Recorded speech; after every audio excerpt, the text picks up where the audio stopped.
മഹാഭാരതത്തിലെ ഏറ്റവും ശക്തനായ യോദ്ധാവാണ് അർജുനൻ. കഥയുടെ ഗതിയിൽ മറ്റ് കഥാപാത്രങ്ങൾ അദ്ദേഹത്തെ വ്യത്യസ്ത പേരുകളിൽ പരാമർശിക്കുന്നത് നിങ്ങൾക്ക് കേൾക്കാൻ കഴിയും. അതിലൊന്നാണ് ധനഞ്ജയൻ. പല രാജ്യങ്ങളിലെ പല യുദ്ധങ്ങളിൽ സമ്പത്ത് നേടിയവൻ എന്നർത്ഥം. വിജയൻ, എപ്പോഴും ജയിക്കുന്നവൻ.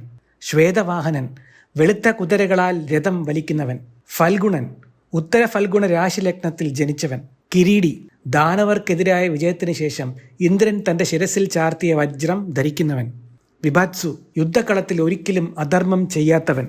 സവ്യസാചി, രണ്ട് കൈകൊണ്ടും ഒരുപോലെ നന്നായി ഗാണ്ഡീവത്തെ പ്രയോഗിക്കാൻ കഴിയുന്നവൻ. അർജുനൻ, എപ്പോഴും നീതിമാനായവൻ, മനുഷ്യരിൽ കാണപ്പെടാത്ത മുഖഛായ ഉള്ളവൻ.